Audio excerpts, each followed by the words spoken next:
Okay.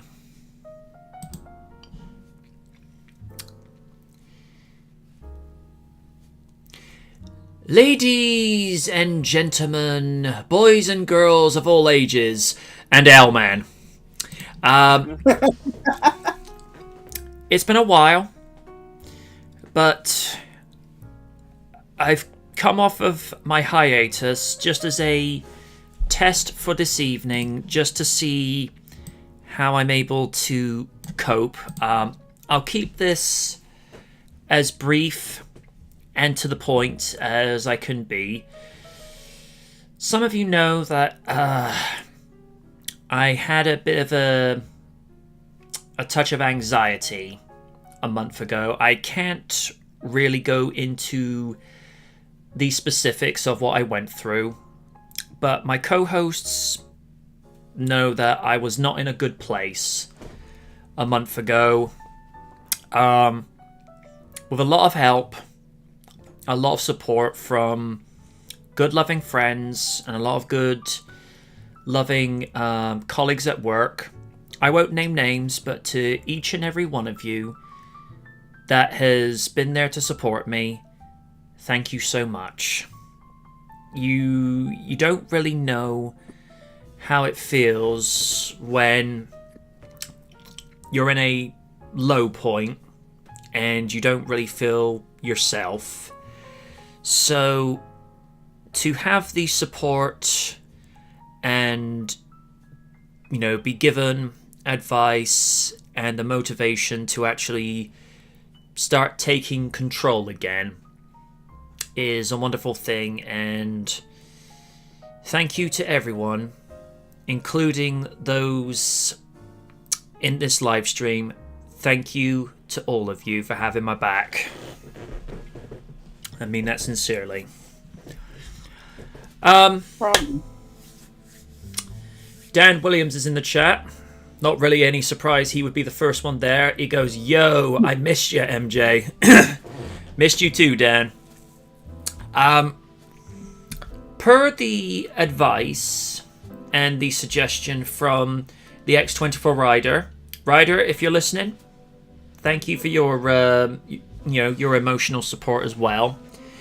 We're going to be doing a trial experiment this week where SKL will be no more than an hour, but if we have to extend it, like some important news comes up, or this person wants this particular video to be seen, or if Kaiju drops in unexpectedly, as Kaiju often does, then we'll extend it a little bit. And plus, it's only an additional 30 minutes. It's not like that one time we went for 8 hours straight. Oh, blimey. No, we couldn't do that today.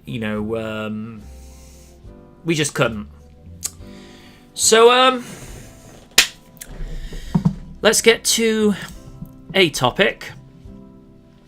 And this will please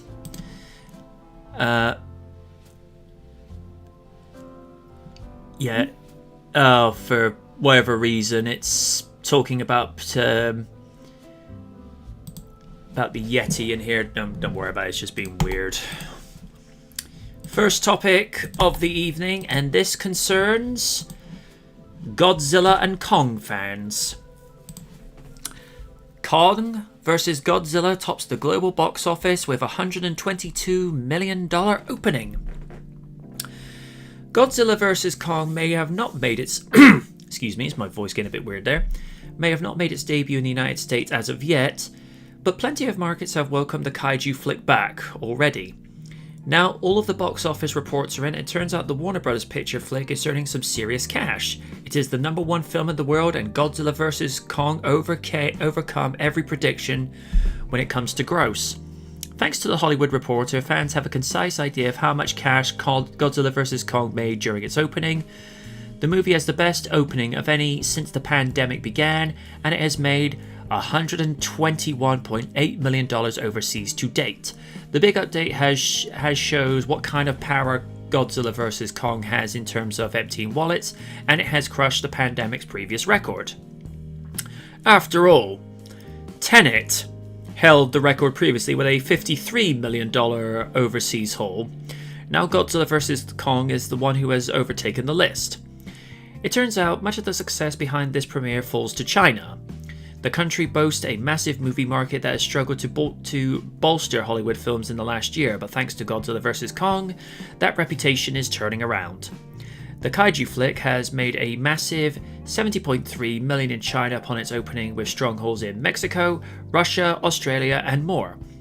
In fact, its opening is as strong as the one enjoyed by Kong, Skull Island, and outshined Godzilla, King of the Monsters by a mile.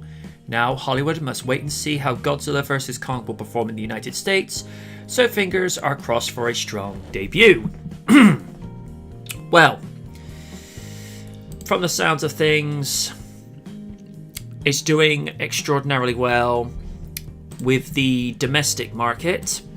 Well, the international market, I should say, sorry. Just trying to keep the jazz music down because I don't want to go into territories where the music's too loud again. Because Steve, I don't think we've even had it over here yet, have we? Because I think the cinemas are still closed. Steven. Oh, it's doing the thing again. Alright.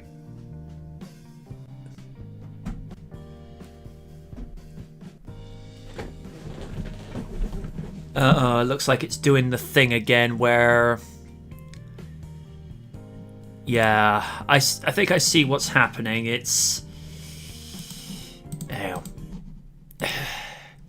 Yeah, I think I see what's happening. It's muted the audio somehow on Discord. Dan, Sean, are you able to hear my voice coming through? Because for some reason it seems to have muted on Discord. Yeah, we're having technical faults, folks. It's not the first time this has happened. We've always been littered with these sort of problems. Let me just check in the settings a second. Audio. Yeah. Still got Yeti going. That's very weird. Not sure why it's doing this. Voice and audio. I see what's happened.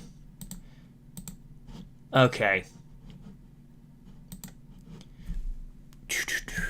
Having mic issues. Yeah. Yeah, it's got my voice in there. Huh. It's still got you guys muted for some bizarre reason. Alright, hang on. Let me see. This is really weird. Very strange. Yep. Like I say, folks, we're just having issues again, but like I say, this is not the first time. Alright. Let me see if I can fix... Alright, hang on. Let's see. Hang on. Oh, no. Don't want to play... No, I don't want to play George Michael there. I'm going to get kicked off of YouTube again. That's really weird. I'm going to turn the speakers back on, see if that does anything. Alright. Alright. Raiden, can you hear me? Something is really, really up with this, and I'm not sure what. Something. There we go. Now I can hear you. Yeah. I don't know what was going on there. Tech gremlins at it again. Gizmo, Lydia. All right, the guys can hear us in the usual thing. So I don't know what that was. That was just weird. To answer your question, MJ, I believe it'll be Godzilla vs. Kong will be coming into theaters, because I think Empire reported that when Cineworld reopens, that'll be one of the main films that will be coming to the cinemas. But before that, we'll also get it on video on demand services. Okay, well, that's awesome. Comes out on April Fool's, the day after it premieres on HBO in the US. Yeah, because we still don't get HBO Max in the UK, but it's no different with the WWE network because we didn't get that properly until January 19, 2015. And I remember that day specifically because that was the day I had all 4 of my wisdom teeth out. Ouch. Damn. Ooh, jeez. Oh, wait, I did. Oh. That was nasty. But the choice was either have them taken all out or still because they hadn't actually come through, but my dentist at the time says they're actually starting to slowly head in that direction, and I'm like, yeah, take them all out, because... Oh, God damn. You're a brave one for doing that. I don't have to... I'd rather have to take one out, wait for a couple months, because, oh, God. And I'm a foodie, and not eating while healing, that's fucking torture for me. Yeesh. I spent the next 6 days, because one of the rules is after you've had them taken out, you're not allowed anything hot. You're only allowed to have milk as a drink and jelly shots and ice cream.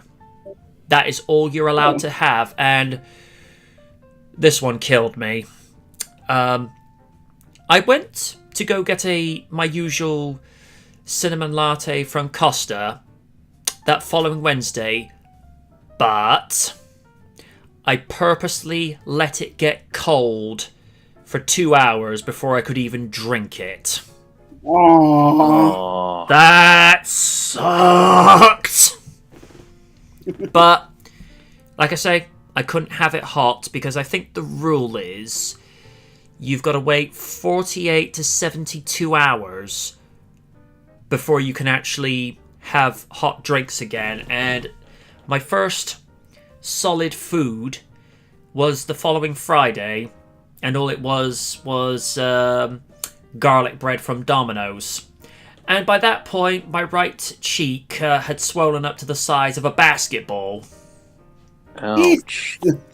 When it got to the 2015 Royal Rumble, which was the first pay-per-view in the UK for the WWE Network, the day before, I almost didn't make it through work because I had to take, I think, 2 doses of ibuprofen just to make it through because the swelling was getting a little bit too much.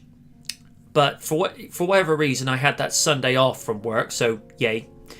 And then that was the first day I had full-on proper Domino's because my mouth had healed enough to the point where I could actually eat solid foods.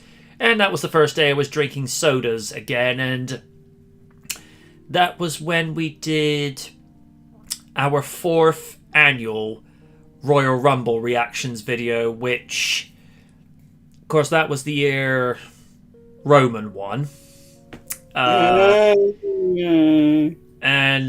to be fair, the 2015 began okay, but when it got to the point where Kane and Big Show were just eliminating people with little to no effort, like just dumping people. I was like, yes, get out. It's like, ugh. But it was what it was. Mm-hmm. And also, since HBO Max was mentioned, it sounds as though that Justice League Snyder Cut got a bit of a mixed reaction, including what was up with the 4:3 ratio? I honestly don't know. I mean, I thought most things were done in widescreen. Why was it being done in a aspect ratio that, you know, went out around about 2003, 2004, when everyone else was, you know, converting over to widescreen? Who can say? I will say, from what little I've seen of clips, Darkseid never knocked that guy's beer over. Never. Oh. Nope. From what I understand, from what some people have said, is that Snyder was trying to act like the cool kid, being all hard and edgy, but considering how lukewarm the original version of Justice League was, I think people were glad to see some sense of continuity re-established. Granted, it was 4 years, a little overdue, but this is what people wanted. Apparently, from what I heard making the rounds, and this was an interview conducted with Mr. Whedon, so take what he says with a grain of salt. But from what I remember reading, apparently they made Superman more Christ-like in this cut, and I'm like, Snyder, careful. That's a door you don't want to go knocking on. I have always been a Superman fan, but I always feel like if someone makes the comparison between those two, it's like you don't want to go provoking that. I will say that both the real life figure of Jesus and the fictional character of Superman, they're both role models that wanted to help humanity better itself. But that is where I think the similarity in qualities end, because, like I say, one was a real person, the other is a character of fiction. I mean, Superman is a role model, absolutely. But to compare him to a religious figure like that, I wouldn't touch that with a 10-foot flagpole. Agreed. Yeah. It's just... And I think I already know what you guys are talking about. What was Zack Snyder's obsession with making superheroes gods or some shit like that? The only reason I bring that up is because there's a scene in the Snyder Cut where Supes is literally walking on water, and I'm like, don't do that. Don't do that. Whoa, okay. It's like, what? Yeah. It's like, don't. That's the problem I have with Snyder at times. Like, I feel like, and before we went on air, I mean, I love Snyder, and I love it. So people are gonna have problems with Snyder. I get that, but I don't know, man. The reason that I will never watch Man of Steel, and I will never, ever watch Batman vs Superman: Dawn of Justice is Snyder's freaking. And I'm sorry for the kids who's watching this, but please don't watch it anyway. Snyder's hard on for making superheroes type of gods. Like, listen, Wonder Woman, I get that. Wonder Woman, I get that. You know, powers of a god like that. Themyscira, you know, got it. But Superman, nah, son, nah. That you can go. You can go on. You can go all the way to hell with that shit. Mm-hmm. Yeah. And from what I understand, they turned up the edge with Batman, because apparently the opening scene, he's having a gratuitous sex scene with some random blonde. Whoa! Which one was what movie was that? That was the Snyder cut. Oh. I don't think I remember that. Well, I I don't remember that either.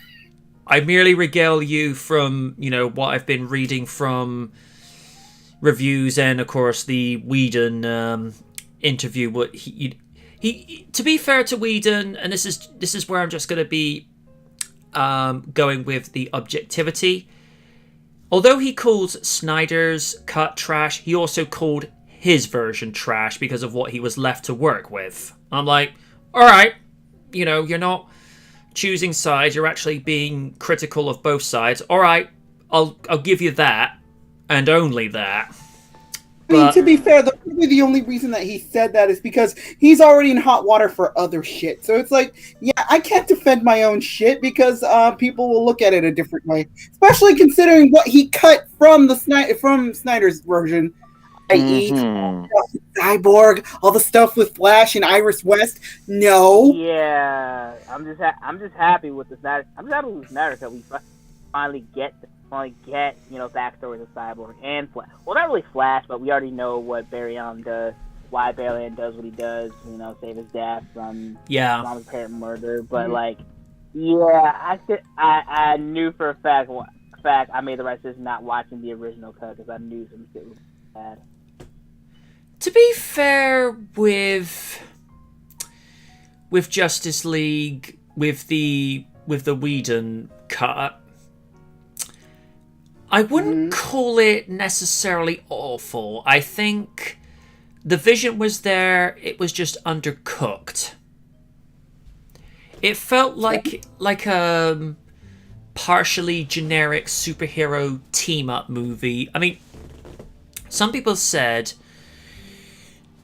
these characters should have had their own individual setup moves before teaming up. It's like, everyone and their mother knows who Batman and Superman are. Granted, Wonder Woman's never had the big budgeted theatrical treatment until her debut movie in 2017, but considering they wanted to go to Justice League after Batman v Superman, you would have had to have shot out introduction movies for Flash, Cyborg, and Wonder Woman, all within the space of a year. It's like, not everyone has the time, money, and patience to go do all that. So to introduce them the way they did in BVS, and then bring Cyborg and Flash in the way they did, alright, it could have done with maybe a little bit more build-up, but they got brought in with just about enough character backstory to where you understand the characters and their motivations. Right. But like I say, Superman and Batman Batman especially didn't need another introduction movie because, how many Batman movies have there been since '89? Many. Nearly 10, I'd say. Hang on. The original, they call the dang it, blanking. They call the Burton and Schumacher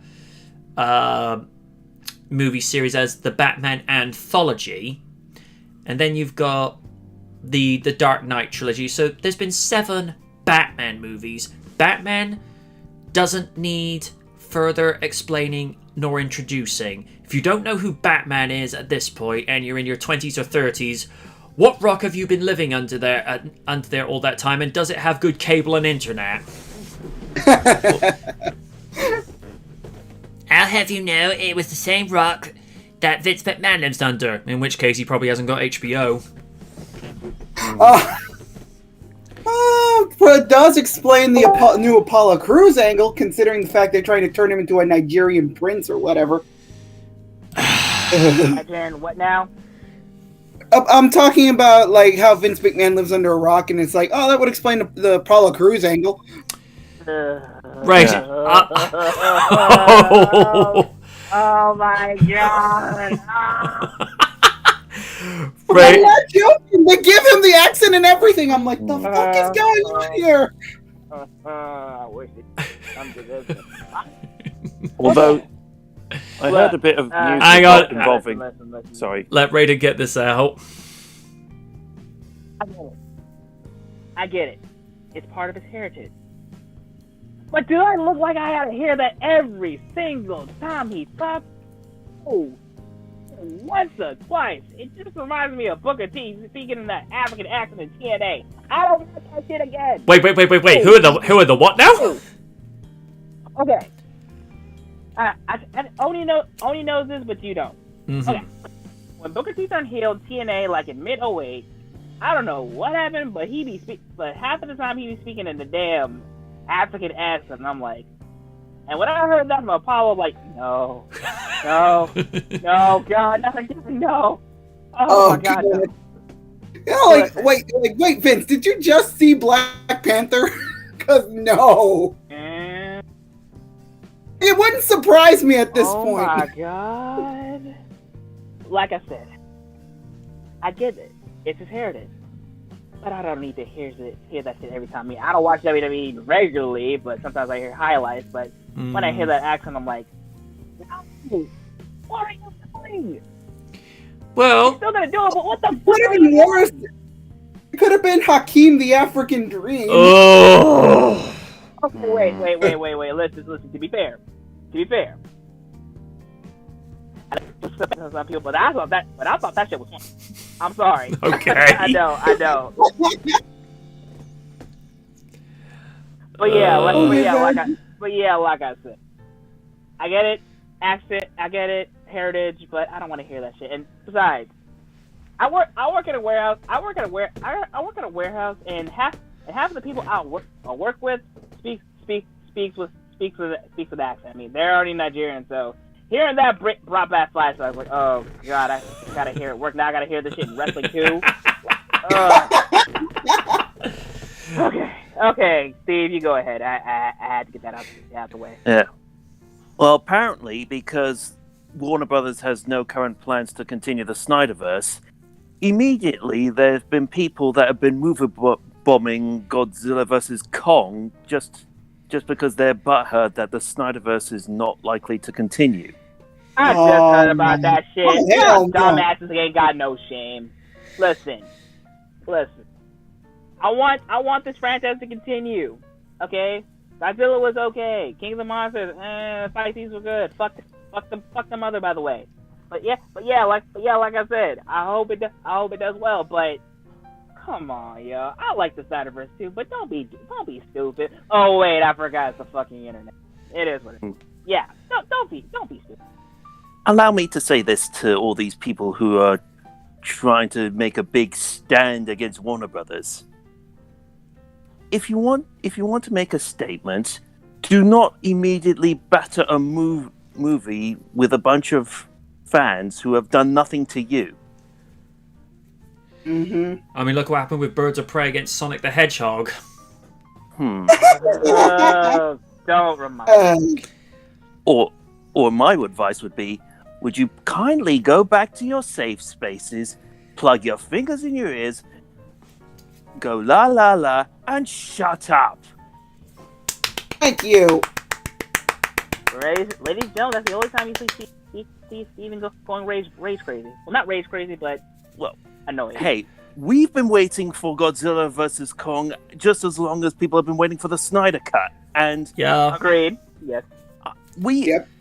And I'm sick of people trying to ruin good things. What? Why can't we just enjoy the things that we love in peace? Because the world likes to fuck us over for the things we like. I was going to say because people are idiots, but that works just as well. Yeah. Anyway, anger point aside, I'm glad to see that Godzilla vs. Kong is doing well. And I'm looking forward to seeing it. Awesome. I'm still wondering if you guys would be interested in doing a watch party sometime. Maybe. Maybe. I mean, for me, as a movie, but seeing with people I care for, yeah, I could still do that. Well, at some stage, I gotta get you guys introduced to Camp Cretaceous because it's been renewed for a third season. As of May 21, 8 brand new episodes, and we've got another hybrid. Oh no! Right. Well, what is it at this time? At least the bright side is at least it's animated. Yep. Mm-hmm. True. Because this is still following on from the events of Jurassic World, so I think this is like, at this point, maybe 3 to 4 weeks or maybe a month and a half after the events of what took place in 2015. Mitch and Tiff have been disposed with because all you see with Mitch is the end of the rope where he was until Rexy saw him again and looked at him with disdain, because those that remember from Season 2, Episode 7, he decided to shock her in between the eyes with a cattle prod. And she was pissed. Why? So much. God, why? So much so that when she caught up with him, because he was hanging upside down from a tree in a snare trap he set up, you just see Rexy looking at him with her eyes narrowed, pissed off to the 8th degree, and then growling as if to say, "I know you." But, oh God, Lord. no. But then Tiffany, I don't know, I'm giving spoilers here, but Tiffany meets her fate on her yacht because 2 baryonyx dispose of her after she shot one of a member of their pack right between the eyes. Yeah. So Kenji, Yasmina, Sammy, Ben, Darius, he's the original MVP in this series, by the way. It just leaves off with them thinking about, let's not send another SOS, let's just find another way off the island. And it finishes on this room labeled E750, that this thing was being purposely kept on ice because apparently this hybrid was the prototype for the Indoraptor, from what I've been from what I've been hearing from Clayton Fiority, because this one was supposed to be a lot smaller than the Indominus, but this one is a mixture of Velociraptor, T-Rex, and Spinosaurus. And the code name for this hybrid is Scorpius Rex. Oh no! That sounds like a damn. I'm frightened. That sounds like a damn Power Rangers monster. Kinda does. Rangers, I am Scorpius Rex, and I'm here to inject competent writing. Oh my gosh, he's gonna defeat us with competent writing. Zorda, what do we do? Get better writers. Why am I having a feeling that almost would fit in with Dino Fury? Yeah. Yeah, because wait a minute, there's Mighty Morphin, Dino Thunder, Yeah. Dino Charge, and Dino They've gone back to dinosaurs again real quick. Yeah, Dino. Yeah. So I can attest to this. Dino Fairy is not too bad actually. I mean, Zato is a pretty good fish out of water, character. Kind of sort of like Andros from In Space. So so far good. I liked Andros's character arc in Space. I thought that was decent. Plus, he was actually the first Ranger to be their mentor and leader. Yeah. You know what? He was the first guy to just. This time back then, there wasn't just five teenagers / young adults. It was actually this time. There was one Red Ranger who's already doing things. So that's cool. Yeah. But yeah, from what we understand for going into season 3, it's going to get a little bit darker because now there's no electricity on the island because whilst they're at the north end of the docks, the damn compies begin to go nibbling on the electrical circuits in the tunnel. So lights, refrigeration, any type of communication, it all goes south. But then it kills the refrigeration for this hybrid that was being kept on ice. So, like I say, Kenji, Sammy, Yasmina, Ben, Darius, and Brooklyn. For those that have seen the series, there's bound to be people that are making Brooklyn and Darius a thing because between the characters there's decent chemistry, and even though Yasmina and Kenji don't really get along, they're kind of a couple thing. Although Kenji, after you see one episode with him, it's just ready to be like, boy, don't make me backhand you.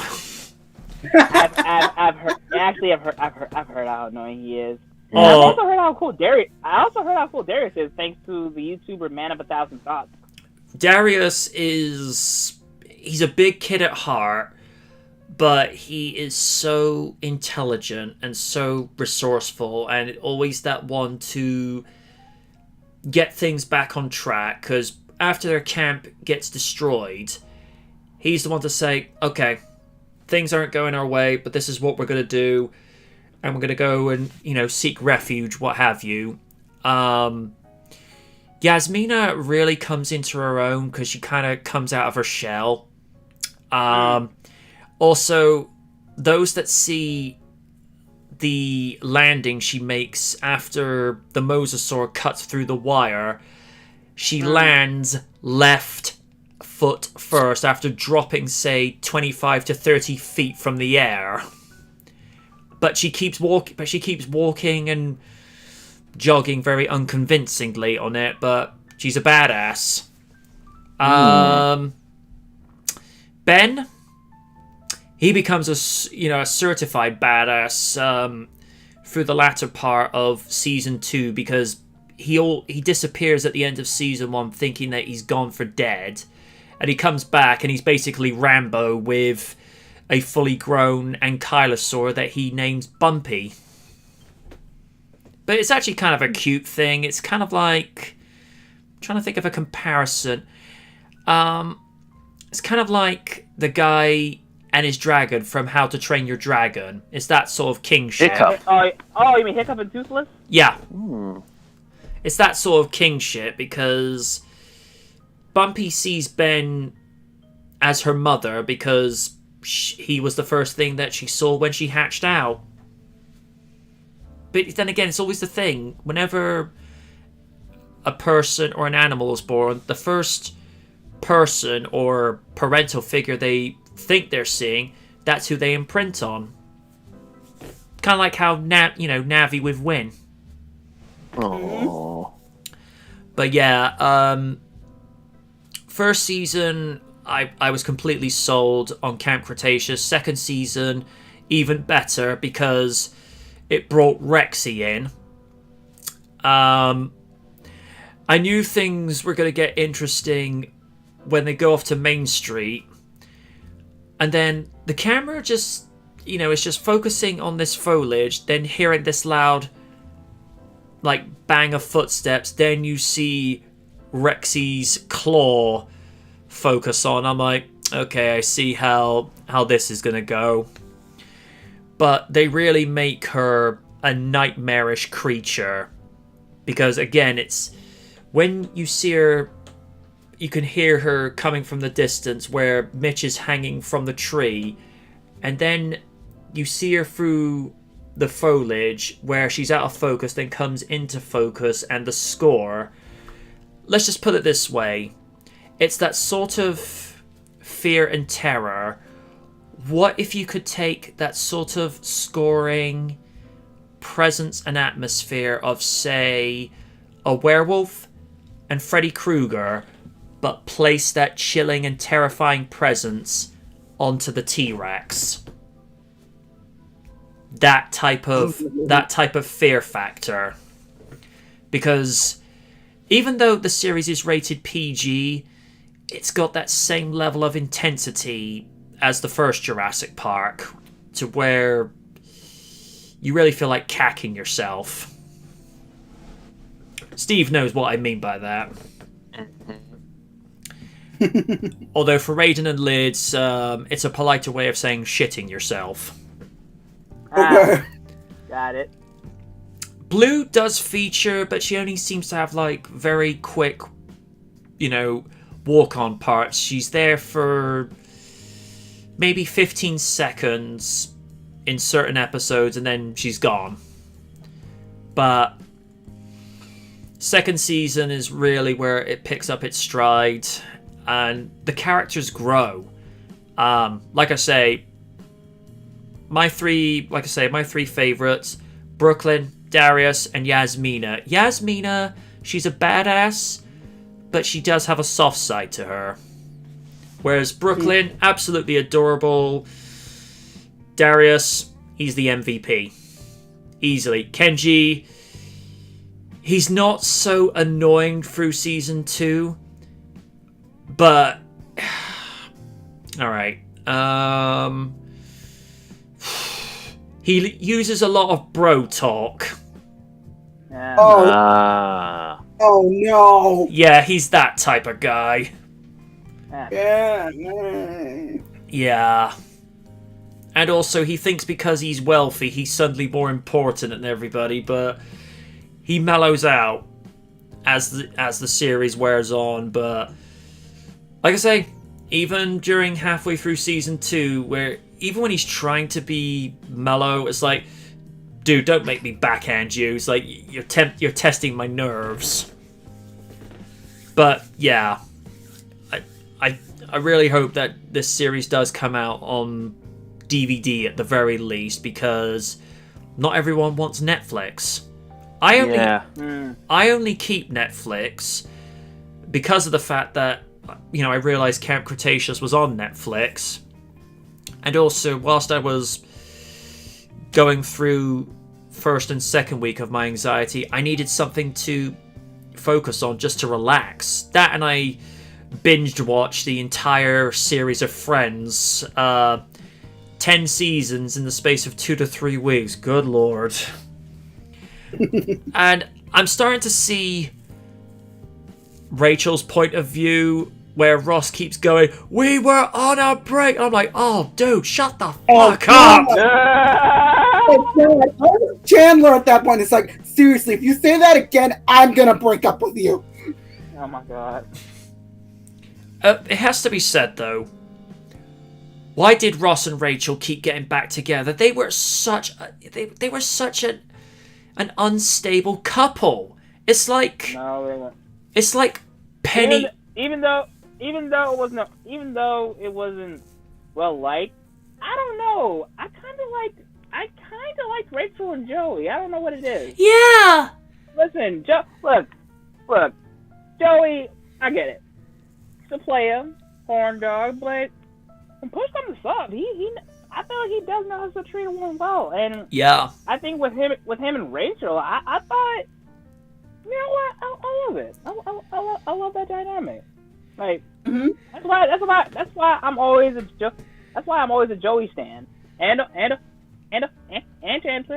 Chandler's awesome too. Chandler's one of those guys, a snarky. I like all the characters, but like Ross is the most problem. Yeah. Oh God, yeah, I hated Ross. I'm sorry, I was more of a fan of Chandler and Joey. I could not stand Ross, especially that incident where he I don't know, they ate his sandwich in the break room, and I'm like, no. oh God, just let it go. It's just a sandwich. I like where they like gave an echo. My sandwich, my sandwich. It's like, and the moment he finds out Chandler's doing his sister. Oh God. But it's like I say, Ross and Rachel, it's a problematic couple like Penny and Leonard from The Big Bang Theory, because it's an abusive relationship. Crying out loud, Amy and Sheldon were a far more stable couple than Penny and Leonard. I know. And Sheldon annoyed the fuck out of me. I'm sorry, but he had his funny moments. I respect that. I do.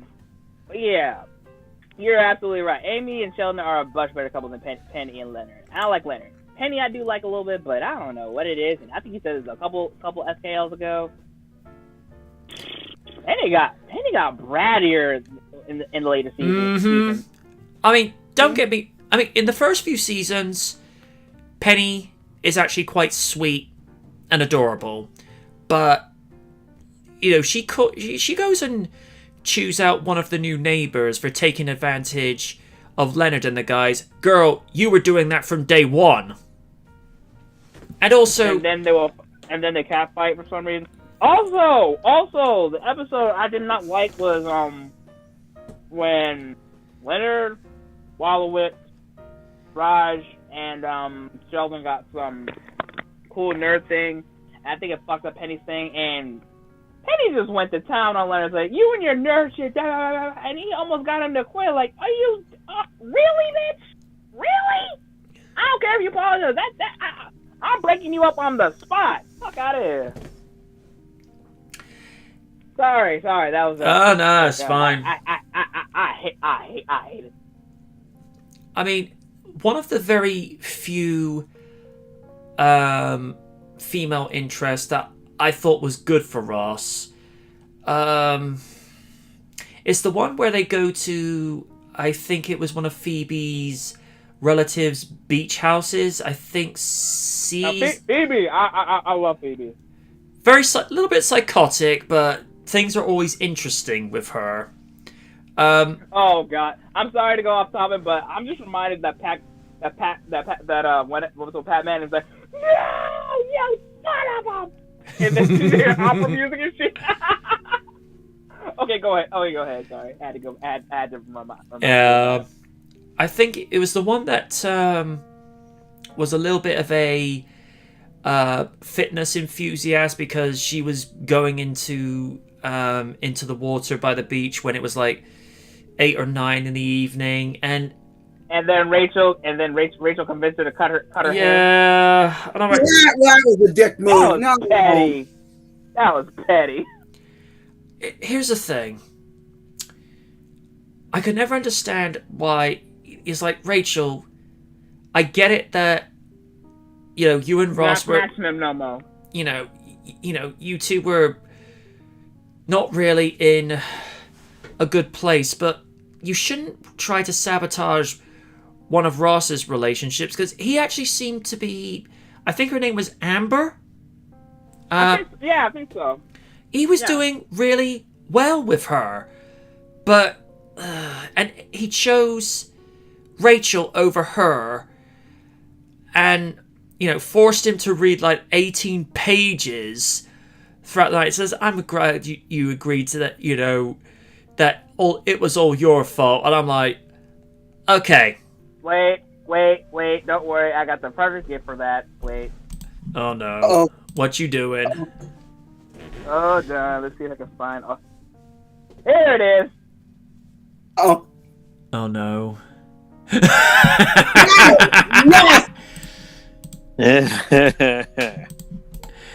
Yes. Yes. I'm gonna put that for everyone to see. Hang on. No, that's too good.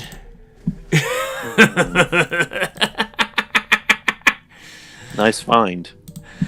When you brought that up, I was like, oh, I got the perfect gift for this. I mean, let's just call it for what it is. Ross and Rachel was an abusive relationship because they could never hold it down. I mean, Monica and Chandler were far more stable. And Monica had her crazy moments too. Yeah. Crazy moments too, but I enjoyed their dynamic. Yeah.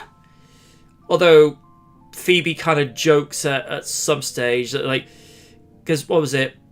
Monica and Chandler go off for their honeymoon. It's like Monica and Chandler are married. Ross and Rachel doing a thing. Maybe you should I to do something. All in good time, my love. All in good time. See, with Phoebe, you could never tell if she was being genuine or just joking with him.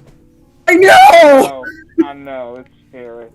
And when I went back to the first season of Friends, I couldn't get over how young Phoebe looked. I'm like, whoa. No, She looked like she was. She looked like she was straight out of like, college. it was insane. And MJ, since you want to bring up abusive relationships, that 70s show with any person who dates Jackie. I never watched that 70s show. Isn't that the one that stars the voice of Meg? It's fun. Yes. Yeah. Mila Kunis. Mila Kunis. Listen, Mila Kunis is fine as hell. Yes. Man, if she speaks to me in Russian and her sexy voice, I don't know what to do. Duh, darling. Duh. But as Jackie, I would, and I'm sorry, and I'm going to very dark territory here. You're actually gonna watch a Nikki Jackie? Bella match? Oh no. I'm gonna give Nikki this. She can wrestle. She keeps her mouth, but if she keeps her mouth shut, that'd be great. But still, Good luck with that. when Mila Kunis plays Jackie, and she keeps talking, I would have her fucking tongue removed, fam. I'm not joking. I ain't dealing with that abuse, goddammit. I'm sorry. I mean, the ending was great for that 70 show, but woo, Fez, my man, Fez. Good luck. To quote, If Kelso couldn't put her in check, and if Hyde couldn't put her in check, boy, you're fucked. To quote Smokey, damn! Someone had to say it, brother. Someone had to say it. Mm-hmm. And that someone was me. Vote Raiden, your next president for 2024. They ain't ready. They ain't ready for my laws. They are not ready. My first decree: slandering for those who be stupid. Logan Paul, you've got 10 already. Yeah. It's a natural holiday at this point. And as my first lady, Tatiana Ali, how you doing? Oh, that girl's fine as you know what, and clearly drinking from the fountain of youth. Because 40, no. 28 at the very least, but 40, nah.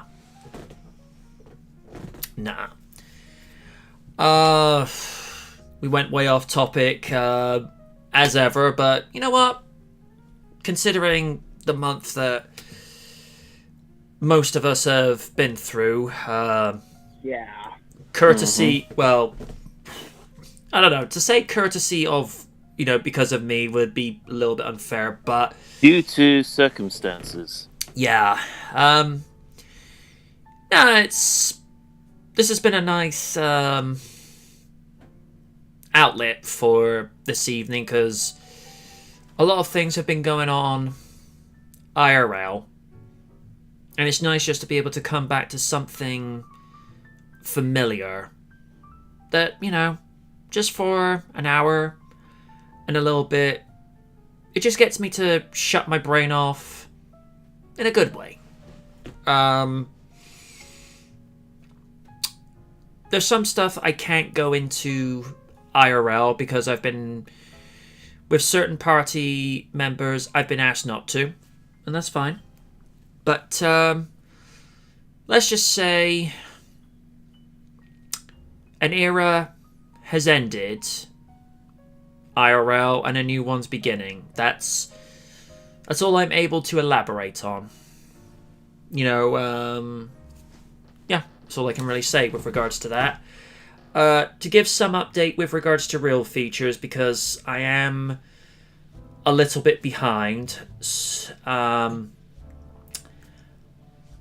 What might happen, and I stress might, because there might be a moving situation at some stage over the next few months, some reviews might be delayed because, if you're moving different locations, that takes priority. So, and I have said that, I need to be able to focus.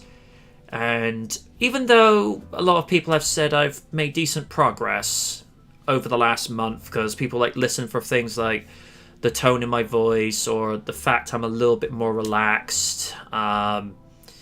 Just being able to do this evening has been very therapeutic. Season 16 will resume as soon as I'm able to. I've got some ideas for certain reviews. I can tell you one of the reviews I'm going to be working on as the resumed production of season 16. I will be working on the 20th anniversary of Jurassic Park 3, but Godspeed. God fucking speed, man. All I'm gonna say is I'm gonna take my time a little bit with this one, because I want to spend at least a good full week writing the first draft, just so I've got some basic plot points to base it down on, and then just refine it. Because I'm thinking about using the subtitles for the Velociraptors again, but do something along the lines of, "Hey guys, Tia Leone's trying to ruin our movie by actually trying to act. This must not come to pass."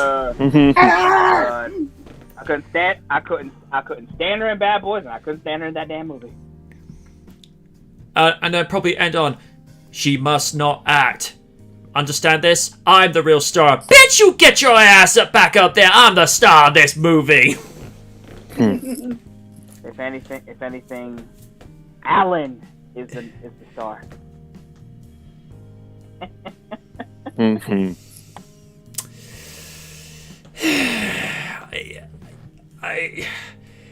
It just annoys me how Critic went and tried to make that a thing. Although, I'll give the man his due. I like his Termonthnator review series that he's been doing, because I can find very little to fault with most of these reviews. The first two reviews, near on point perfection. Terminator 3, you start seeing his usual shtick come in. Terminator Salvation, yeah, he was doing his usual comedy routine. Good Lord help him when he gets to Genesis. Oh, Lord. Oh, jeez. Or Woke Fate. We don't talk about that movie. No. Please no. I do not want to have Maja Lydia go crazy again. See? Yeah, and then she turns Then she turns into the Incredible Lydia Hulk. Oh, hell no. That's it. Lydia. I'm off this planet. No disrespect, Lydia.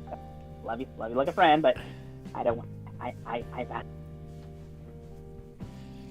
I understand my temper. I get it.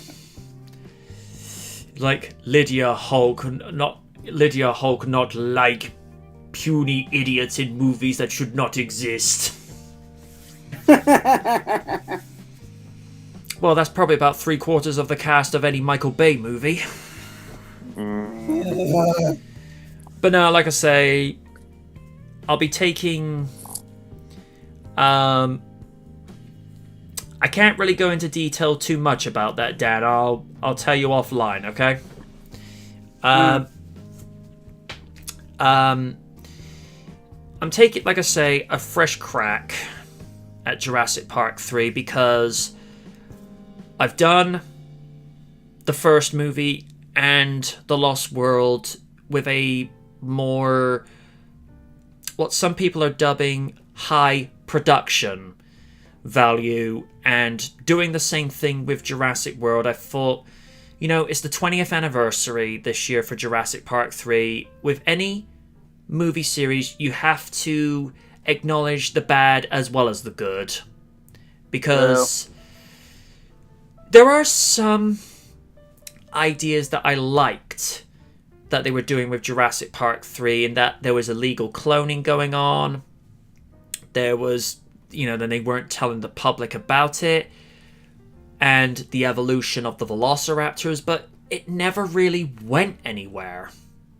It was never carried over into the fourth movie, but to be fair, there was a 14-year gap between Jurassic Park 3 and Jurassic World, and I think they just wanted to do something where you didn't have to go looking back through all the other movies just to connect the dots, because whereas the Jurassic World trilogy, it's designed to be a continuing story, the first three movies are almost open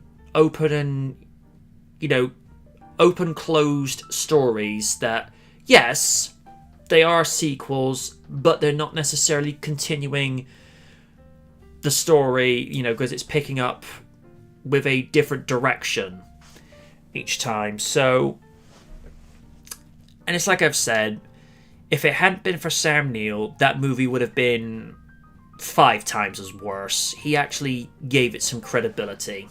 And he actually liked Jurassic Park 3, but the one criticism he gives it is that the ending was rushed. You felt like the ending could have been prolonged a little bit. And I do agree with that, because the Velociraptor resolution at the end did feel like it was wrapped up too quickly. But, it is what it is. And actually, what was my list for this season? Give me a moment. Got me thinking now. Yeah, because I've got Secret of My Success and Godzilla done. February 22nd, I should have had Bill and Ted's Excellent Adventure done. This month I would have had Friday done, but like I say, I'm moving that to another season. So Jurassic Park 3 is likely to be one of the first 2. But then I'm also doing Space Jam, The Mask, and Ace Ventura. But depending on the IRL situation, don't be surprised if, say, Real Features probably takes a mid-season break during the summer and then picks up with Terminator back in September, where I continue that mini-series with Rise of the Machines. And to be fair with Rise of the Machines, I don't hate it, but after Terminator 2, how do you top that?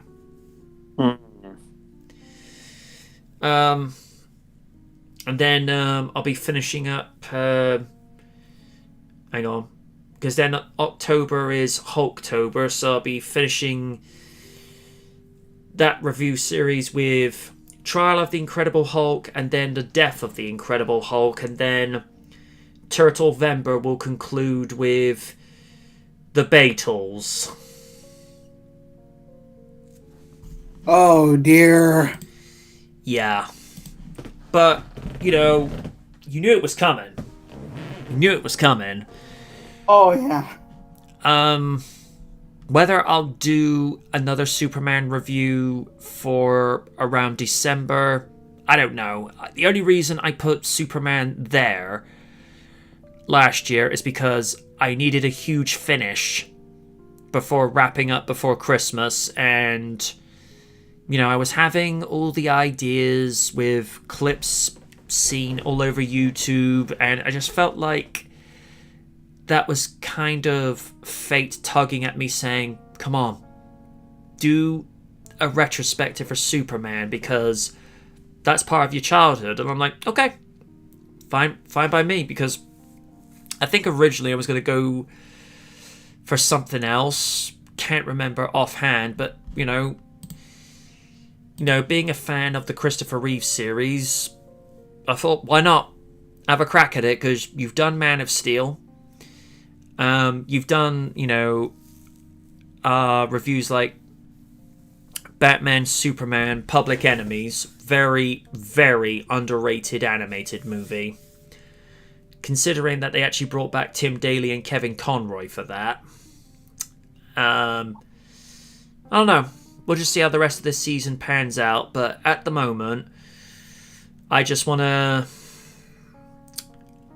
get my well-being back in better check, because like I say, I'm glad to be back doing this, because this has been nice this evening, just to have a little something just to sort of take the pressure off and just do what I love to do, which is entertain and inform.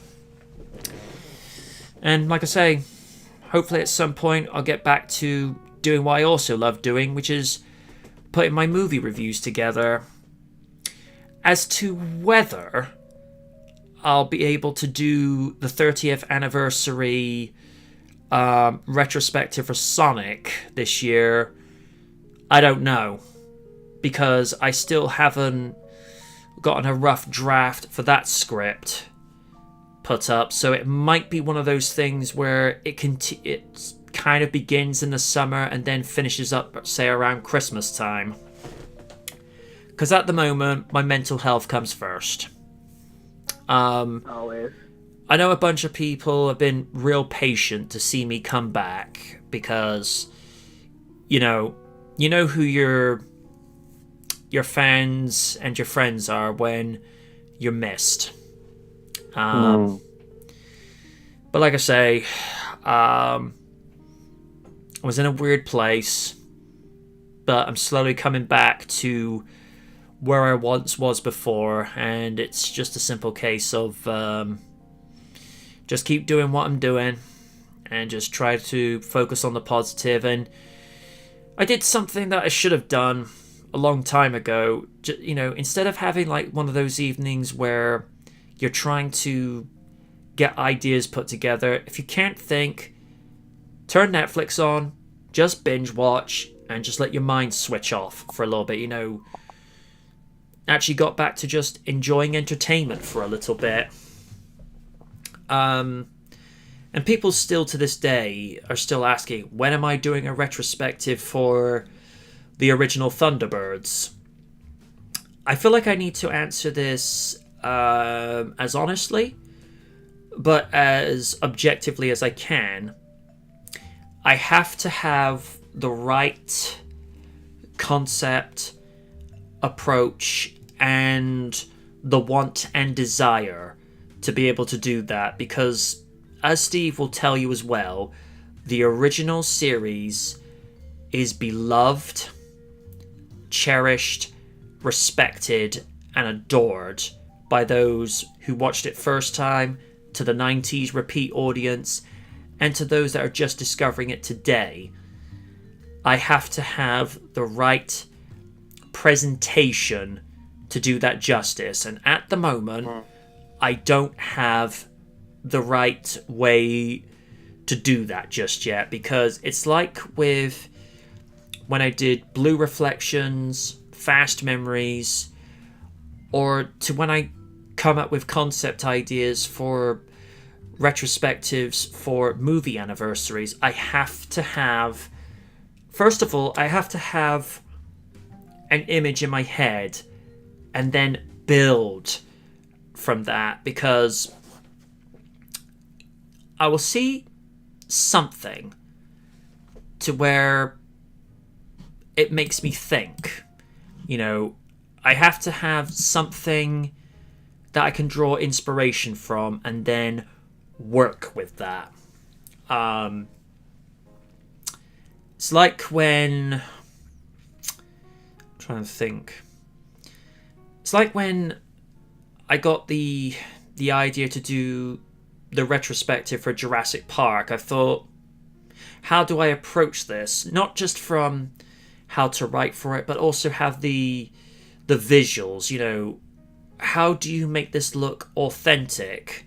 And then, you know, when you go to see what I did with The Lost World and then Jurassic World, you build upon that. You have to have like the right imagery, as well as the correct information of what you thought of the movie to be able to put it together. Because sometimes I will search for GIFs or dinosaurs walking across a green screen until I find that right image of a velociraptor scouting ahead, or a T-Rex just casually looking around. It's like, okay, that's the one I use. With Thunderbirds, with the original Thunderbirds, not too many people have made chroma keyed animations of the rockets, which would make things a little bit difficult for me.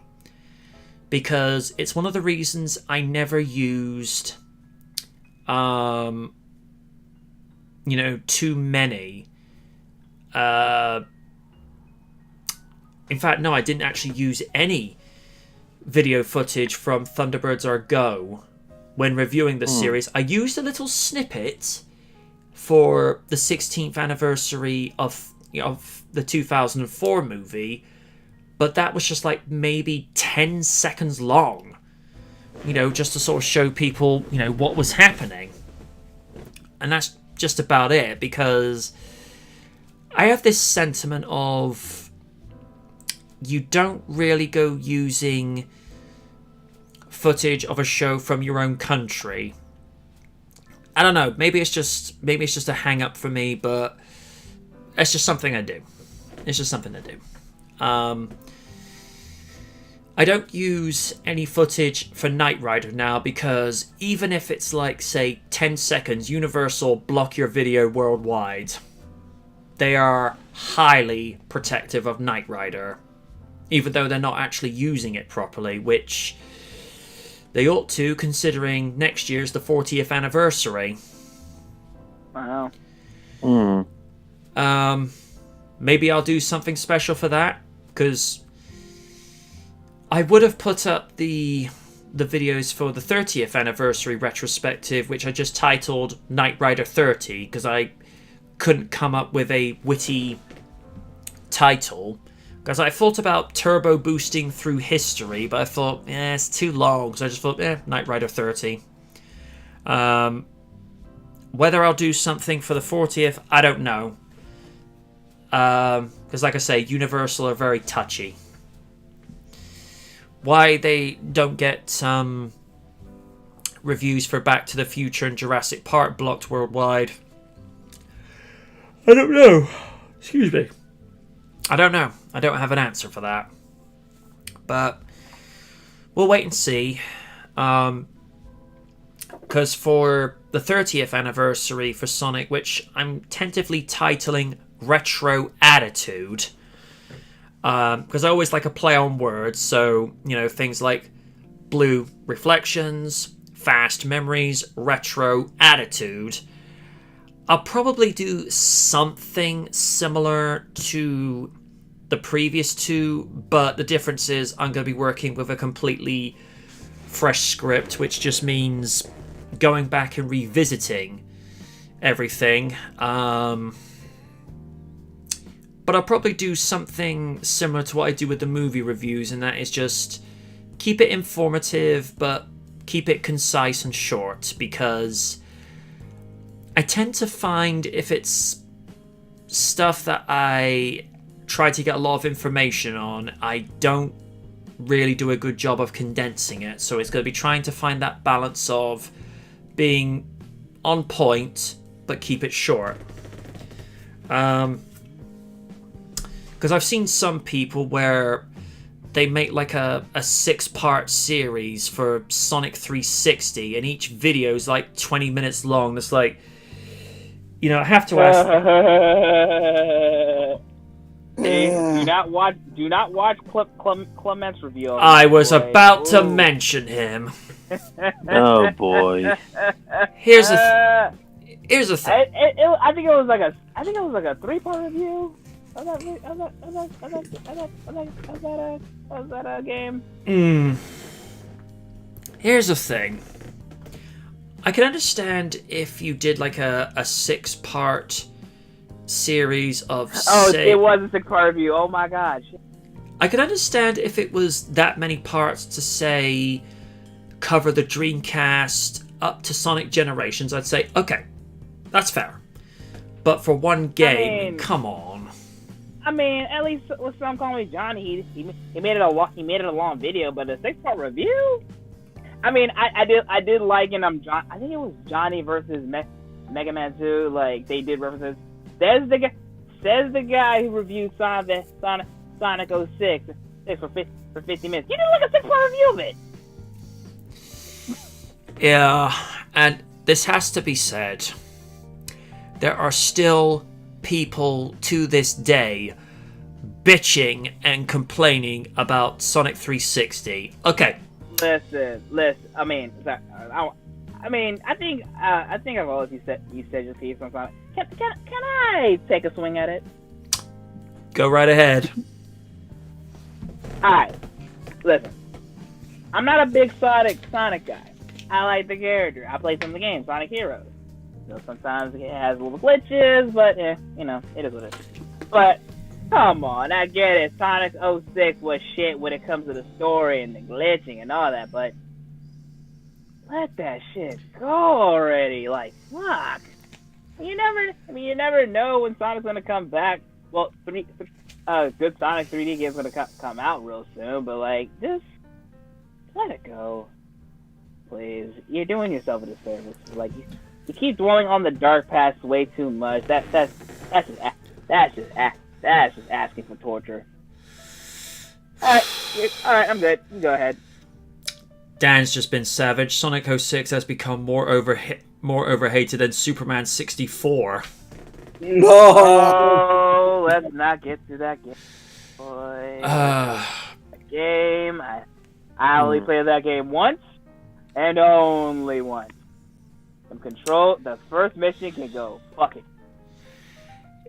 This is my perspective. People that go complaining 15 days about Sonic 360 after it first came out, okay. 15 months, a little overstretched, but yeah, okay. 15 years, people. It's 2021. 2006 was 15 years ago. Let it go. I appreciate whenever retrospectives come up covering a character's career, existence, longevity. Yeah, you have to highlight it, but just highlight it. Just acknowledge that it was there, that it disappointed, and then move on. Just let it go. Because, alright, I despise Iron Man 3 as a movie, but I don't go on about it for 15 years straight. Yeah, if it's brought up, it's like, ugh, not this movie again. But you deal with it, and you move on. But there are just some people that they just seem to like to feed off of, hey, oh wait, this is the internet, never mind. Mm-hmm. Okay. But, I just don't understand people's perspective. Why channel all of your energy into something that pisses you off when, I don't know, you could focus on something that makes you happy. So, folks, for future reference, instead of channeling energy towards hatred of Sonic 06, focus your energy on cuddling a puppy.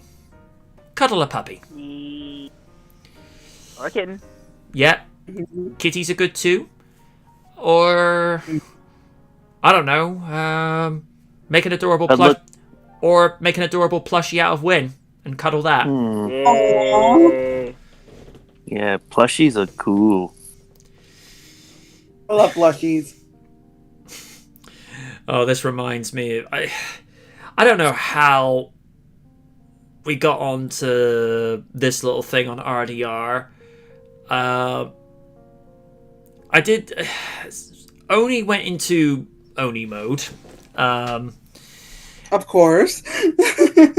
And I happened to sort of say something to just sort of try and ease the tension. I had my sweet little female plushie doll at night. Her name is Elman. And Elman's going, if you think you're sleeping in that spot tonight, answer, no you're not. I love you, Elman plushie doll. He goes, where's my matches? We were just like in a weird spot, and I just sort of did, say some things just to sort of try and, just to try and break out the weirdness, like how I said, if Oni was a Pokemon, he'd be Oni-Chew. What would his main attack be? Charge Rage. Or another one just for sort of... I revealed one of the new memes that got carried over from Smack View to RDR Next, where instead of Jobber Alert, it was a soundbite of Oni under his previous moniker whilst we were doing the review of Royal Rumble 2011, and the soundbite was after Ziggler lost to Edge for the World Heavyweight title, which was the opening card that night. You lost 2 matches. You had 3 matches. You lost straight. Jobbing time. And of course, Oni hears like, when did I say that? Like graphic 5 minutes later. Oh, that was one of our angry days. Yeah, but I'm so much more calm now. It's so good, isn't it? We hate Team Oni. We want Rage Oni. You want me to die? No. No, all right then. I'm Elman. I do. Well, of course he does. He wants everyone to die. Oh no. He would hate it whenever I was doing impersonations of him. It's like, ooh, Zack Ryder's gonna beat him. Ooh, yes. He goes, stop stealing my thing. Oh, God. Of course, whenever Christian or Heath Slater would be up, he'd be like, ooh, this is delightful. Elman, calm down. The one that still gets me into fits of laughter is, the Wyatt family were really building momentum around September, October 2013. And it was a jobber match on SmackDown, and you hear Michael Cole going, I do not envy the poor soul that faces Bray Wyatt. And I go, and it's Zack Ryder. And all I can hear from Ellen is, oh, yes. Yes. And all you hear from Oni is, put that away, Owlman. That's disgusting. I will not have this moment destroyed. It's one of those you had to be there in the recordings, because whenever he's releasing his slightly more maniacal side, so basically the usual side, it's just something to hear, because It's so wrong, but it's so amusing. Like when he was laughing at when he was approving what Adam Woffer said in the live chat for the Mania 34 review panel. We're like, what the hell, dude? Yeah, for context, folks, you don't want to know what Adam Woffer typed in the chat. It's something I can't repeat vocally. Oh, God. Yeah. Dan says, speaking of Bray Wyatt, what do you think of the Fiend's new look? I think he looks like one of the mutilated toys of Sid from Toy Story. He kind of does. It looks like shit. It looks like It looks like Ivan Ooze. It looks like fucking Meltman from Action League now.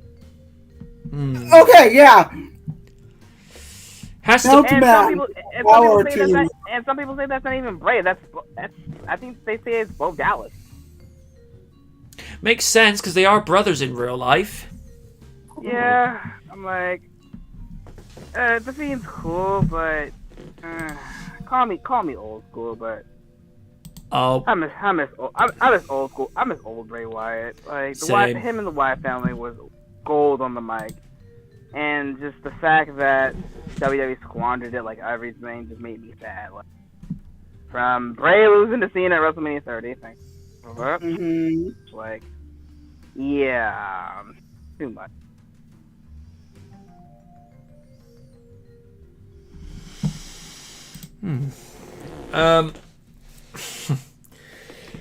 Funny thing about Bo Dallas, when I told the late Helsing 920, because we were watching SummerSlam 2014, I think it was either watching it live or we're watching like a replay. It's like you could hear Emmer go, "Who is this Bo Dallas?" And I told him like his catchphrase was, He wants you to believe." I can't repeat vocally, but I can type out. Who you showed this to? I'm showing this to you because I can't put this in the live No, chat. No. Who did you show this to the first time? Helsing 920. Oh, okay. Oh boy. He said, and I quote, "Oh my God! Oh! and he, tell me how you really, tell me how you really feel, Jesus!" and then added further.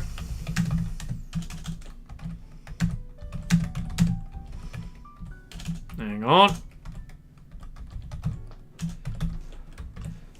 His words. Oh, Oh, blimey. Not holding back. Oh, if only I met the guy in real life, man. We would have been best friends. I don't know about that first statement, but that second one. Oh God. Emmer was never one to mince his words. If he said how he felt, it was how he felt, and he just didn't give a damn. Dude, after seeing his review on 04 Thunderbirds and any nostalgic film, I believe it. Well, that's the thing I respected about him, is that he told it like it was and never held it back. Especially when, he did the first ever reaction review of Kick-Assia. Good Lord! I like it when he brings up the title card. Does it even matter anymore? I mean, the fact he had the balls to make it through, it's like, hey, that deserves credibility. It'd be interesting to see what he would think of YouTube now, if he was still here. Oh boy. Oh my God. he would have a freaking field day with Ghostbusters 2016. If people thought I hated that movie, boy, Elsing, oh boy, he would make that shit stink. It is what it is. Mm-hmm. It's like Wynn said, he was taken too soon. Yeah. Let's see. There is one at the top. Actually, this one's wrestling related as the last topic, because I did say we would only try like a sort of an experiment where it's only like an hour and a half. So far, I like it. It gives more time to breathe, and it gives us time to do more things. The top 10 most controversial WrestleMania moments. They had to go for a lot to get this one down. Oh, this is good. That was interesting. It's funny because I remember seeing a video of Adam Blompier ranking his 10 favorite WrestleMania arena sets. Wow. WWE's latest top 10 installment counts down the top 10 most controversial moments in WrestleMania's history.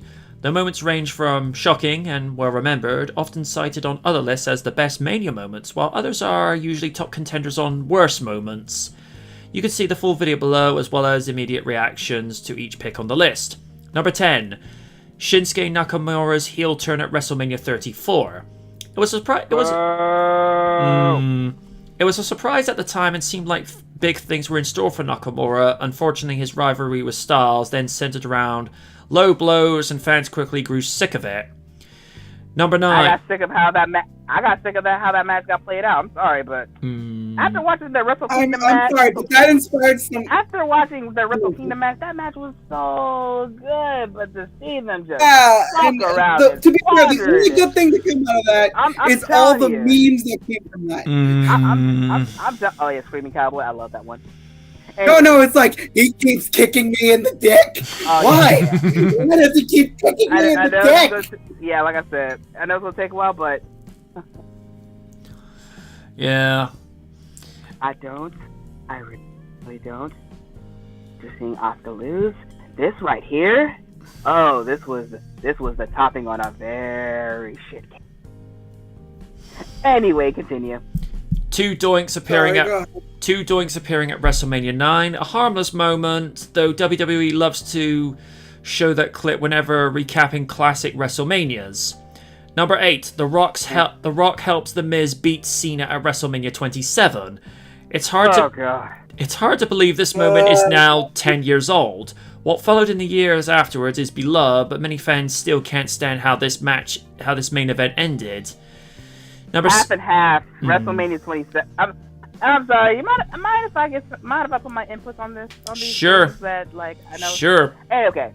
WrestleMania 27. Aside from Orton versus Punk, Cody Rhodes versus Rey Mysterio, and of course Triple H versus Triple H versus The Undertaker, the whole Mania fucking sucked balls, Brett. Come on. And listen, I know it's recurring in here to slander The Miz, but even he didn't deserve the shit he got at the main event of Mania. Damn, I felt bad for his first WWE title run. I can't lie to you. All for what? To hype up Rock versus Cena next WrestleMania, even though it was good, but still, you could have did that. I don't know, at Survivor Series that time. Well, they did, but it was just you already wet the bed on that part. Anyway, continue. Eve Torres hit Zack Ryder with a low blow at Mania 28. Poor Ryder. Okay, that was funny. That was funny. It kind of was. On the bright side, at least Ryder / Matt Cardona is doing better in Impact. He looks like he's having fun. And Eve Torres, who's who's now married. Well, not now, but she's been part of the Gracie family, married Henry Gracie. So at least with those two, they're doing better after that. Cause God, they gave them a lot of shit in WWE. It's sad. All right, continue. Also, one of Ryder's lower points, lest we forget the Hosky music video. Oh, that was bad. Well, on the bright side, even though he lost the IC title the next night on Raw, at least WrestleMania 32. Oh, and I hate WrestleMania 32 with a fire red passion. But at least he got that moment. Yeah. You know? Yeah. Rob Gronkowski attacks Jinder Mahal at WrestleMania 33. It's hard to believe it took WWE another 3 years to get Gronk back in a WWE ring after this. and then Jinder became WWE champion. We don't like to talk about that. Please don't. Yeah, but yeah, I'm just acknowledging that it happened. We don't want to acknowledge, but it happened. I know. I know. Hulk Hogan gets a surprise WWF Championship match at WrestleMania 9, one of the most infamous endings to one of the least liked WrestleManias. Alright, bro, that was some bullshit. That was some total bullshit. Listen, I'm not the biggest Hogan guy. Like, I never was a big fan of him. Not meaning I hate him. You know, he did those comments later, but still. That was some bullshit. Not only you screwed over Bret, but not only you screwed over Yokozuna, you screwed over fucking Bret Hart. Mm-hmm. You basically betrayed his word. And what you do? Oh, right, that's right. You went to WCW. So that can go die in a fire somewhere. Number 4. Santina Marella wins Battle Royale at WrestleMania 25. No. Let's Move on. Yes. Yeah. Please, let's move on. I'm surprised this one wasn't ranked higher. Number 3, Steve Austin turns heel at WrestleMania X7. Oh, I remember that. Yeah. However you may feel about Austin's 2001 heel run, you can't deny the gravity of this moment. One could argue it should be higher. I agree. Yeah. Nearly 30 years ago? Yeah. 20. Dude, even Austin nowadays say, I hated that shit. But, okay. I know a lot of people did not like 2001 heel run Austin, but you gotta admit, he had some funny moments. Yeah, especially the singing. I don't know, him being manic and crazy. At least there was something different within the character, even though he shouldn't have did anything with the character itself. But I'll give WWE kudos points for doing something different. But yeah, that. And the stuff that he did with Kurt Angle was fantastic. Yeah, that shit. Ooh. It was great for shock value, but at the end of the day, you shouldn't have never did that in the first place. I still could. Even though two-man power trip with him, Triple H is really good. I still could believe it. Like, you know, Austin's trying to do something soothing like Kumbaya, and then Kurt being Kurt comes and goes, Jimmy Crack Cord, and I don't care. Jimmy Crack Cord, and I don't care. I got Olympic gold. I got Olympic gold. I think it was in the Broken Skull sessions that they recreated that. Oh my god! No matter what, yeah, man. At least they go back and do some funny shit with that. So that was good. Number 2, Jerry Lawler loses to Michael Cole at WrestleMania 27. How is that controversial? No, just no. That's just stupid! Bruh. Turning Michael Cole heel was the most awful moment. Okay. Coal miners. Move on. Please move on. I do not want to bring it out. And the number 1 most controversial moment goes to Seth Rollins cashes in Money in the Bank at WrestleMania 31. That's not bad. I actually like that. I wouldn't have said that was controversial. It's not as controversial as Austin turning heel. It was more of it was more shocking than controversial because it was the first time Money in the Bank was used at Mania. And also, whilst a match was still taking place, because usually when people cash in Money in the Bank, they do it after the champion's been downed and unable to stand up, but to do it whilst the match is going on, that was unheard of. Yeah. And notice how Seth went to pin Roman and not Brock, but then again, it takes a lot to put Brock down. I mean, imagine, like, you know, Seth tries to do the curb stomp, Brock's like, that's cute, that'll be doing F5. Boom, 1, 2, 3. Okay, Paul, I'm gonna go. Oh, dude. Honestly, it was very apropos after a year. Rollins basically broke the Shield up. So now, I mean, it was very apropos. But yeah, like I said, I wouldn't call that shock. Yeah, like I said, I don't call that controversial. I call that shocking. That was actually a good moment. And listen, back then, a lot of people shit on Roman, but you gotta give him his props for, you know. And to be fair, the match itself between him and Brock wasn't too bad, even though, like, god damn, Brock was massacred, crazy with some suplexing. And also, that was when we first ever heard the expression "Suplex City, bitch." Yeah. And the next night on Raw, Brock actually broke character, because you'd hear the fans chant "Suplex City," and Brock actually smiled at that. He broke character for a moment. Hey man, like I know this off topic, but and like I said with Roman, people like to shit on Brock for a lot of things, you know, doing less effort. But when you look close, look very close, you know, with that third eye, he's actually doing more. Like, for example, Survivor Series 2018, where he fought Daniel Bryan. Mm-hmm.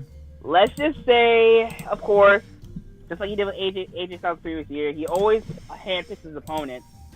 And let's just say he will definitely sell for you. I mean, of course he's gonna give you damage and all that, but yeah, the fact that he let Daniel Bryan get some hits on him, took him to Dick Kick City, almost gave him the knee, and almost tapping him out. You gotta give a lot of props for Brock for that. So yeah, just the fact that you said that, Suplex City, like, you know what? Brock's an all right. Brock's actually an all right guy. He really is.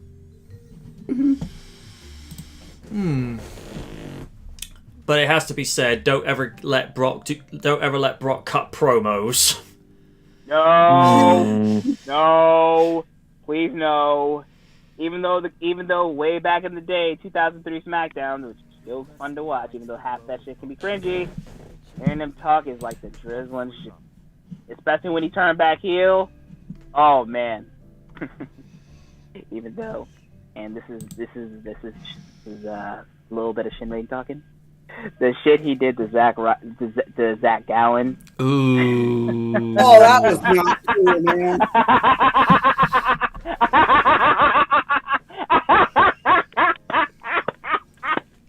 The fact that Zach Gowen agreed to get his ass destroyed in his hometown, and I think Zach's mom did the okay for all that to happen and her to act and doing all that.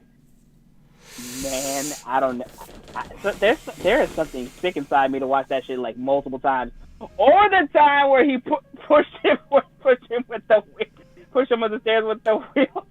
Oh my god.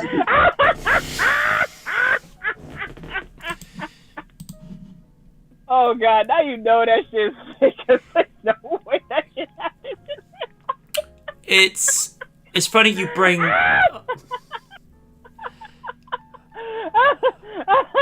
You having fun there? Raiden? Are you okay? Okay, I think I'm good. I'm good. It's interesting you mentioned that, because when that episode of SmackDown got aired over in the UK, because I think the last match before that segment was possibly Tajiri and Jamie Noble, I'm not 100% sure, it would have cut to that, but then the program just ended with that match, and it didn't, cut to Brock pushing Zack down the stairs in his wheelchair, because I think Sky just looked at that and thought, I don't know if we should show that. No. The one that Now, when I say I laugh my ass off at this situation, I'm laughing at Sean O'Hare's reaction. It's... R.I.P. to that guy. R.I.P. Yeah. I mean, I know off topic, but if anyone had potential, it was that guy. Yes. Mm-hmm. It was the episode where Zach Gowen was a guest with Mr. America on Piper's Pit, and it was the one where Piper inadvertently pulled Gowen's prosthetic leg off, and you see Sean O'Hare just put his hands up in the air and just says, "Fuck this, I'm out." It's just like, I don't blame him. No. It's like, fuck this, I'm out. I mean, even my buddy Pete just looked at it, it's like he was laughing his ass off, and I'm like, you're a sick son of a bitch, you know that.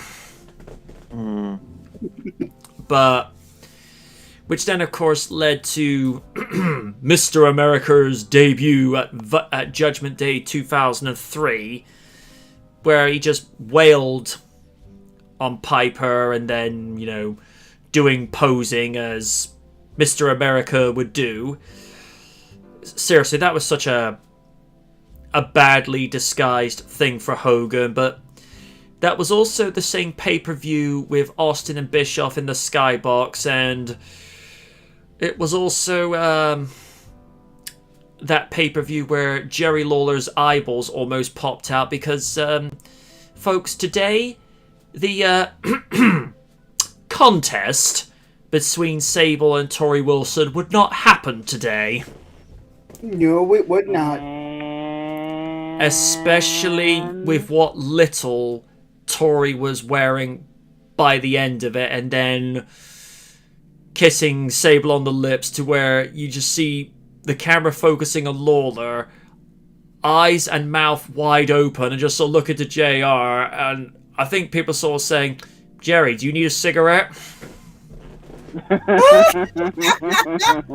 Because, folks, if you've ever seen Judgment Day 2003, and do go watch it, because it is actually a decent pay-per-view with...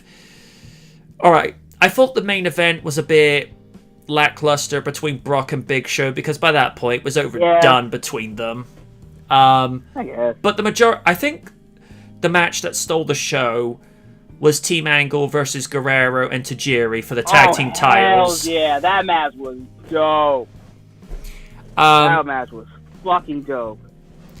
But, I think that was the start of, like, I think Heyman was still writing WWE at the time, and yeah, he showcased the fuck out of Tajiri in that era. Not only in Judgment Day, but SummerSlam, and that fatal four-way between Benoit, Rhino, and Guerrero. Yeah. Yep. So, good shit. Because like I say, the pay-per-view itself is actually decent, but let's call it for what it is. It was just with Sable Tori. It was just to highlight.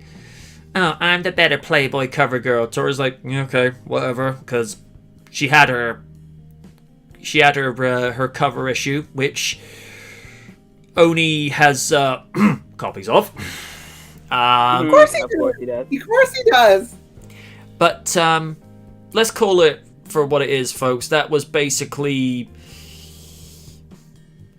It was kind of glorified porn. because Yes.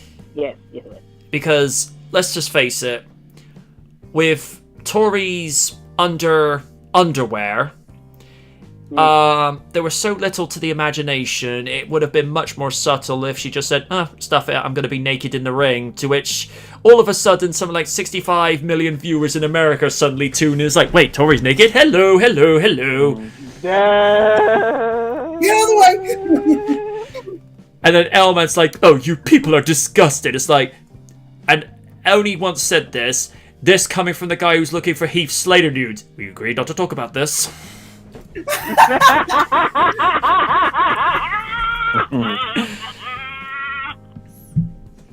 Oh God damn it.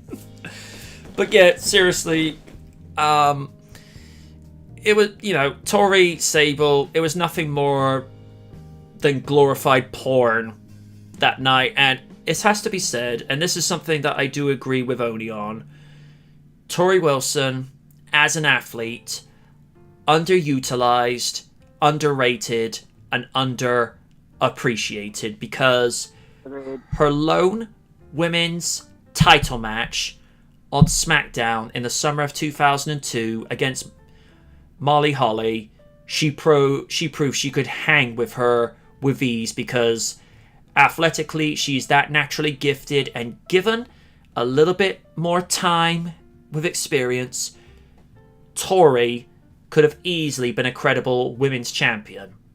Easily. Whether she was to say she was in Trish's, Jackie's, or even Molly's league, I'd like to believe the possibility she could have been.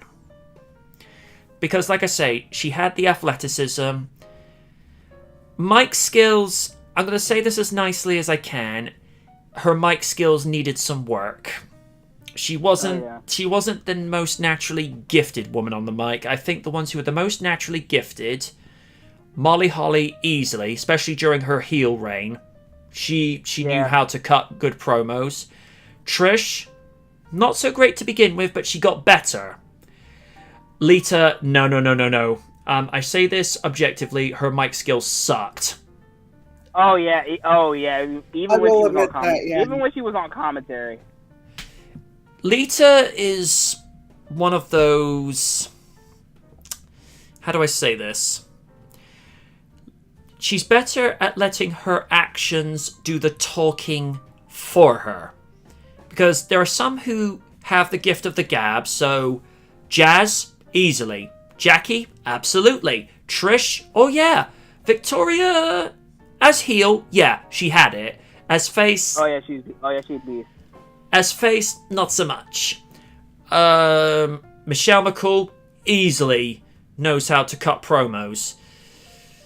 Lita, like I say, if she could just cut promos, would she have been the ultimate diva? Maybe. She had the ring set. She had the look. But mic skills, like I say, the same thing with Tori. Tori is... Let's just say for the sake of discussion, if Tori had Mickie James as her mouthpiece, not what you're thinking, folks, as an actual person to cut promos, if she had Mickie James as, like, her female Paul Heyman, okay, that's a disturbing image. I'm sure somewhere, Oni's somewhere screaming right now. Either that or drawing fan fiction art. No! I am Paulette Heyman, and here is Brakina Lesnar. What we doing, Auntie Paulette? And there's your nightmare fuel. And Shinsuke is like, oh please, you're not being evil enough. Yeah. But basically, if you have Mickie as the woman to do the talking for Tori, it'd be perfect. Because, like I say, I'm saying this nicely. Tori, great athlete. Promo artist, no. She just didn't have it. But, like I say, some have gift of the gab. some don't. It's why you get someone like Teddy Long to be the mouthpiece for people. But to be fair, Jazz didn't really need Teddy Long, but the heat he generated, it elevated her. Oh yeah. But for people, backing, being like the mouthpiece for, say, D'Lo Brown or Rodney Mack, it elevated them. And Mark Henry. Yeah. But it has to be said, he found his niche as SmackDown GM. Oh yeah. And then, he did. And that's when we got introduced to tag matches. And you will have a match with The Undertaker. I like how they whisper into his ear last year on Raw, saying, "Oh, my bad, he's retired. It'll be a tag team match. Holla."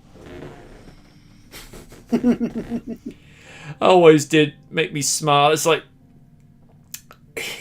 I got such a huge kick out of it in season 6 when it was the episode of SmackDown where Ziggler referred to...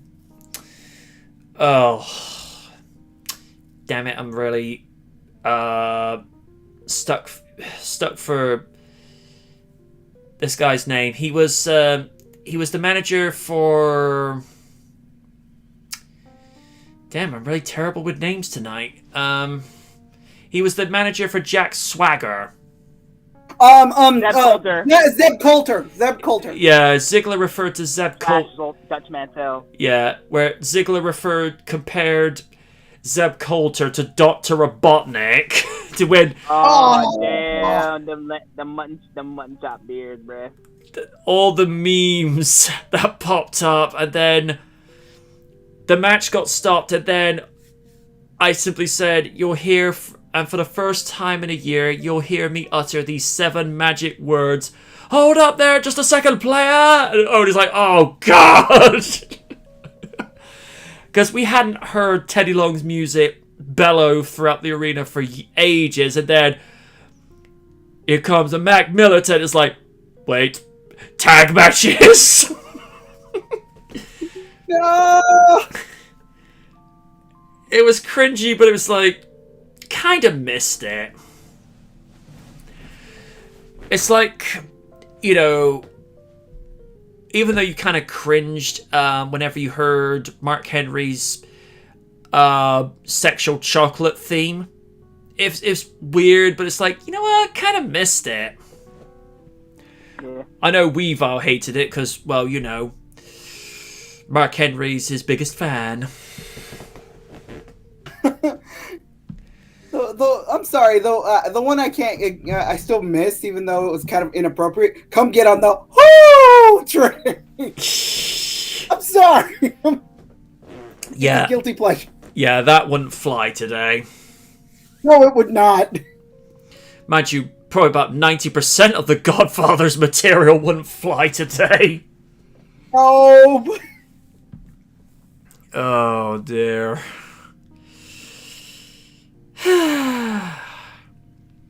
I think we'll end it there. Yeah. Good to me. Kind of gone over time, but it's been time well spent. Hopefully next week we'll have Kaiju and Win back at the helm with us, but Kaiju is a simple case of being able to wake up because he is on the other side, and with Win, all I'm able to say is IRL. I'll leave it at that. Oh God. Dan, what the hell? He says, "I'm waiting for someone to draw a pony version of Paul Heyman. He could be called Paul Haymare." No. Yeah, listen. Bronies, I get, but no one wants to see a Paul Heyman. Oh. Oh, it's funny you go mentioning that. One guy that used to work at my job years ago. I let him know about the male My Little Pony fan base being bronies, and then I told him about clopping. The look on his face, and he's like, "You're shitting me, right?" Shake my head. Nope. I even I'm not going to go looking for this particular picture in question because I can't remember who did this now, but I showed him one picture of an example of brony fan fiction and what have you. He gave me this look on his face as if to say, "I've seen shit." Oh, no. God. Yeah. I've seen things. It'd be like... Let me think of a good comparison. It'd be like...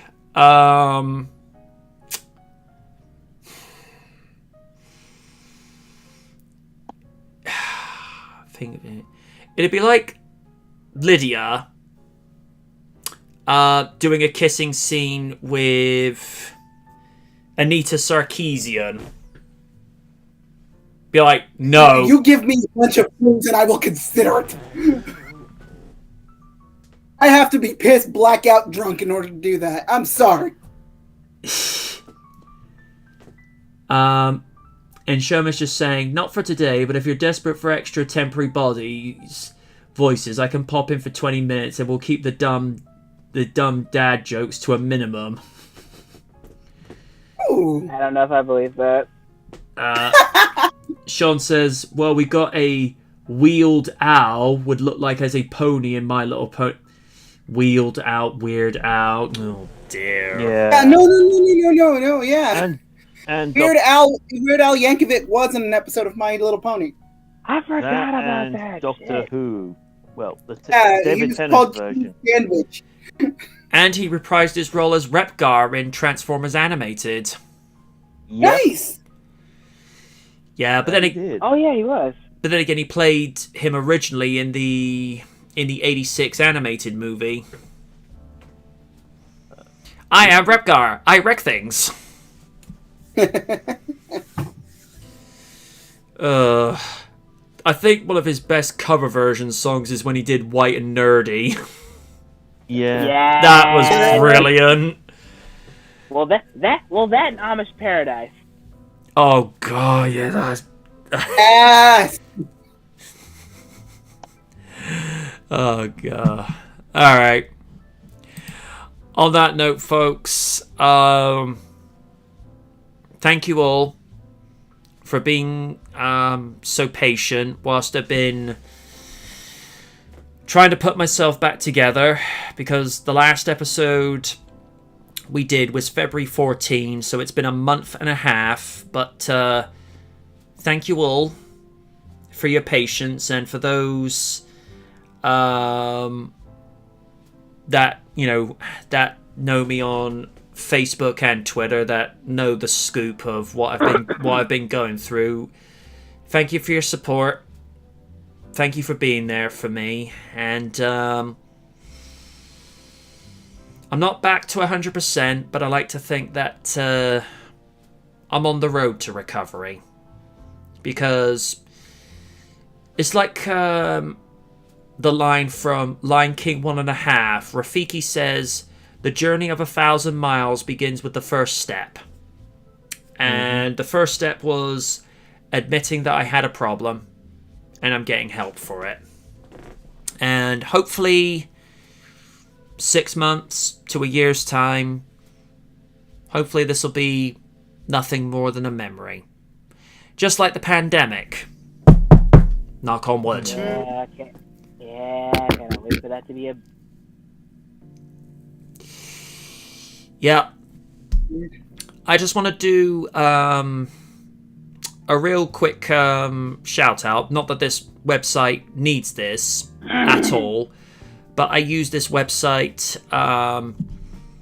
as a means of a little bit of fun, a little bit of creativity. Anybody that loves the idea of dream cars, I go and use botb.com, which is best of the best, and you can win cars that are worth 100 grand, or even the Aston Martin DBS Super Leggera that's worth probably about, I don't know, 150 grand on the market. Basically, the gist is, with the dream car, you play, Stephen will know when I say spot the ball competition. Try and guess where the ball is on the screen, and then if you happen to win, you not only get the car of your choice, but you get 50 grand in cash and the option to have the insurance and the fuel bills paid for an entire year. And yes, Raiden, they have a lot of exotics and tuners in there, including a couple of Mazdas, and they've even got a Dodge Hellcat. Hey, that's what's up. So, like I say, and they also have competitions for like lifestyle to win holiday to New York, holiday to Dubai, or, you know, win tech bundles. What's the... Oh, what's one that they... they've got a Porsche Taycan Turbo as well. Oh, yeah, Raiden, they have a Nissan GTR Litchfield Track Edition. Yes! Yep. So, like I say, folks, bestofthebest.com, because they're good people, and they just want to make some people's dreams happen. So, we'll leave it at that.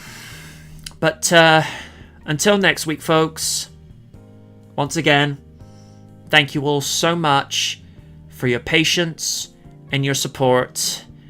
And hopefully we can, we'll be back again next week doing this as a regular thing again. So, good night from the night, and thank you. We back, bitches. See ya. See you Take care, later. everybody. Bye.